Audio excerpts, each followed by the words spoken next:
Hello, it's Tim from Fair Play Now on the 23rd of January 2023. And you know what? I think we might have found it. We might just have found it. That elusive thing that we've been looking for a couple of years at least now, that might at long last get us off the back foot, being on the back foot all the time as far as the powers that shouldn't be are concerned, and actually get us on to the front foot. Wouldn't that be absolutely fantastic? Come on to that a bit more in a minute, but I saw Mark Devlin's latest video last night, and he was talking about the powers that shouldn't be. He used a different metaphor to this, but I'll use my own one. Basically what he was saying is they're like a many-headed hydra. As soon as you think you've chopped off one head, or at least done it some serious damage, another two seem to sprout up in its place, and then you've got more things to look into and worry about and fight against.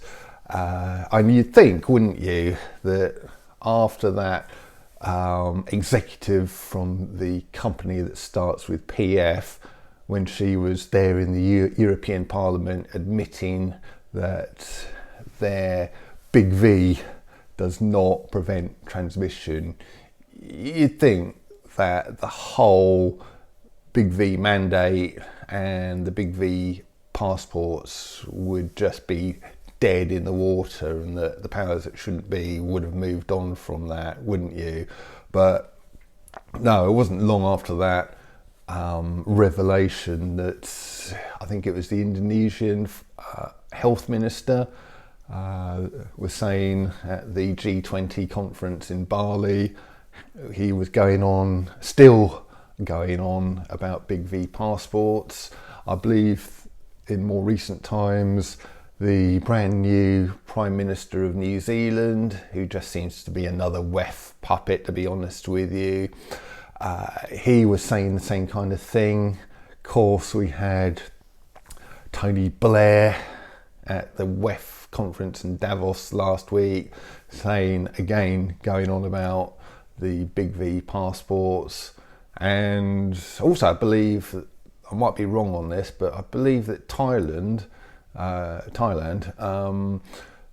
they had lifted the big V requirement to visit that country, but they reinstated it pretty recently, just in the last couple of weeks or so. So all of this seems to be retrograde stuff, and you just think, what is going on? And then you've got all the stuff popping up with the CBDCs, digital IDs, 15-minute cities, etc, etc. And I've been looking into ways how we can combat the powers that shouldn't be. Of course, I've been on many marches in London, or London shopping trips as I call them, and they are great for raising your energy, giving you a sort of a boost and a new lease for life, which then sort of makes you make a load more videos. But and I'm sure they have achieved things. I'm sure if it hadn't have been for the massive ones a couple of years ago, we would have been in lockdown for a lot longer. So they achieve things, but they don't seem to achieve real results in some ways. And it's almost like, what can we do to what can we do to get something going that has got real teeth, real bite? I have come across, and I've got excited about a number of things over the last couple of years that I've talked about in these videos, which initially I was very excited about, and then kind of, they just didn't seem to get anywhere really. Everything from parallel societies, sort of divorcing yourself from mainstream society and setting up freedom hubs and then independent sort of way of living, sort of away from the system. You've got that. I've gone on about sort of localized food reduction, sort of localized healthcare systems, alternative healthcare systems. I've talked about common law quite a lot, but all of those things, whereas they kind of looked exciting initially, you kind of come up against quite a lot of practical problems, which I know some people have done fantastically to overcome those problems, and there are a lot of great initiatives out there. But personally, I sort of really want to put all my energies into something that is going to make a real difference, that's going to make the government and the powers that shouldn't be really sort of sit up and take notice. And I think, like I said at the start of this video, I may well just have found that. I saw, and this is thanks to a subscriber, a viewer, who alerted me to this video. I can't remember if it was Sadie or M. It was one of you two. So thanks to you for alerting me to this. And I went straight off and watched the video that you talked about. And there's a lady on YouTube called Laura Nina, and she was interviewing a guy called Chris Coverdale. Now, Laura seems to interview people like this quite a lot, and this seems to be her kind of little area of speciality. So it may well be worth going and checking out her channel and subscribing to her and seeing what she comes up with in the future and looking at some of her other videos. But this one in particular with this Chris guy is really interesting. And he did a talk. I think he actually did a series of kind of local talks as well that you go along and attend.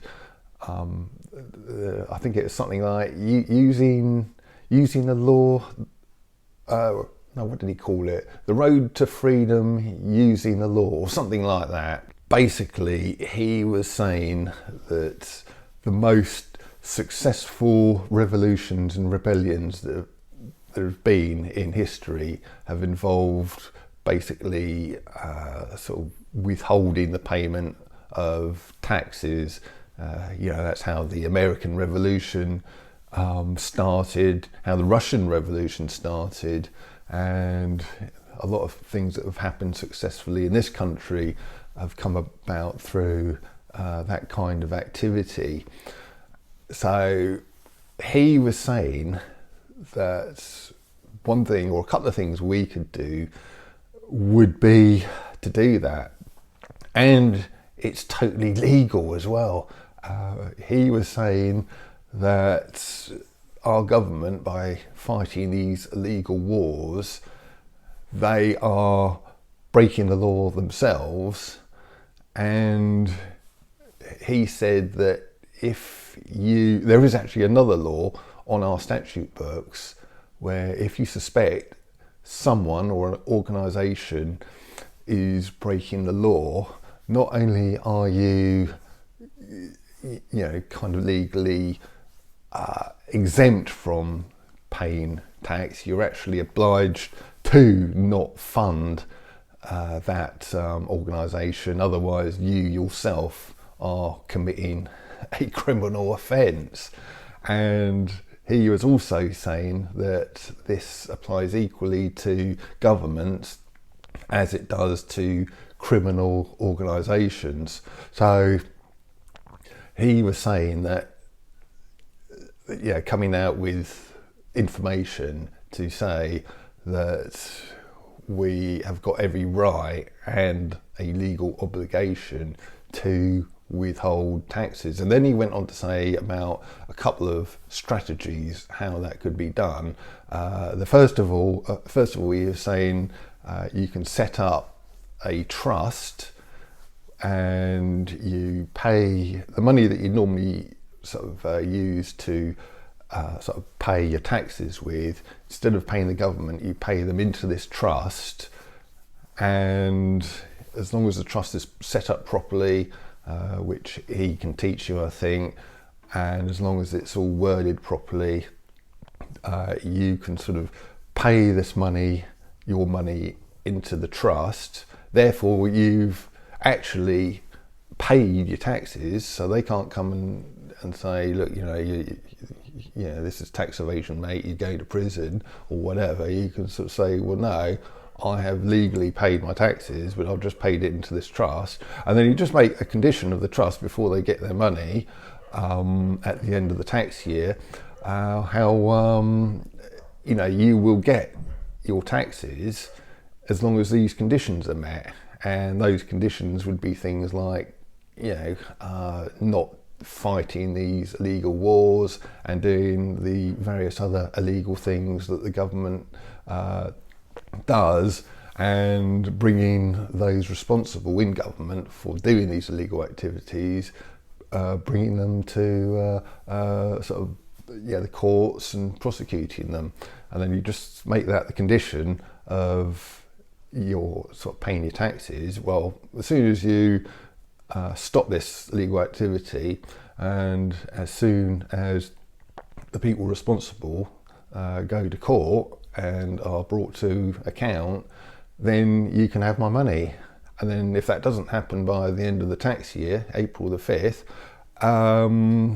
then I sort of, the payment of tax for this tax year is then null and void, and then you get the money back, essentially. He explains it a lot better than in this video than I am here, but he was then suggesting when you get your money back, of course you can use it to go and buy a brand new car or whatever you want to do, but he said what might be better is to use it to fund local initiatives, things like homeschooling organisations, alternative health hubs, and all of these sort of fantastic localised initiatives where you can see where the money is going and how it's been spent. And it is just mind-blowing. And then he was also saying, if you set up a cooperative, it's a special name, multi-stakeholder cooperative, I think is what you're talking about, and make it a legal entity, make it so everyone who's a member of this cooperative is part of this legal entity, corporation. What he was saying is that when that's done, people in a corporation who buy from another kind of segment of the same corporation, you don't have to pay VAT on those transactions. So if a big corporation, I don't know, he used the example of Shell, if their marketing department goes to their sort of R&D department or whatever and sort of makes some kind of purchase, they don't have to pay any VAT to the government on that because it's in the same corporation. Well, if you set up this multi-stakeholder corporation with a lot of local people and businesses in your area, that same thing applies. So you can go out for a meal at a restaurant where they're sort of a member of this same cooperative as you, and you can get basically 20% off your meal because you're not having to pay the VAT on that meal. So it's stuff like this, which according to this Chris Coverdale is very, very possible.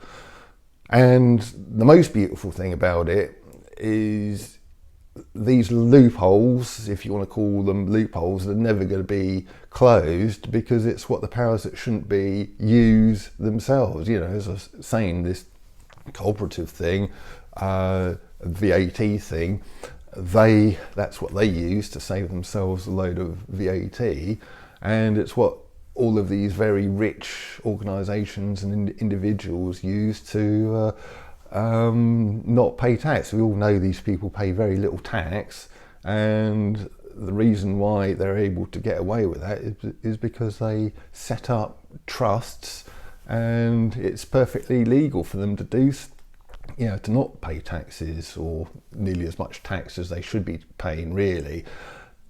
And they're hardly going to kind of close that loophole, because they are going to then have to start paying a load more taxes, and it's a loophole that's never going to be closed. So it's absolutely beautiful, and it's and if more people do this, which is the reason why I'm making this video, which is going to go on a little bit longer than normal, but I think this is going to be very worthwhile. If a lot of us do this, well, not only are we going to be saving ourselves a load of taxes, which can then be put to far better use by funding local initiatives, but it is going to starve the powers that shouldn't be, and governments and politicians, of their oxygen.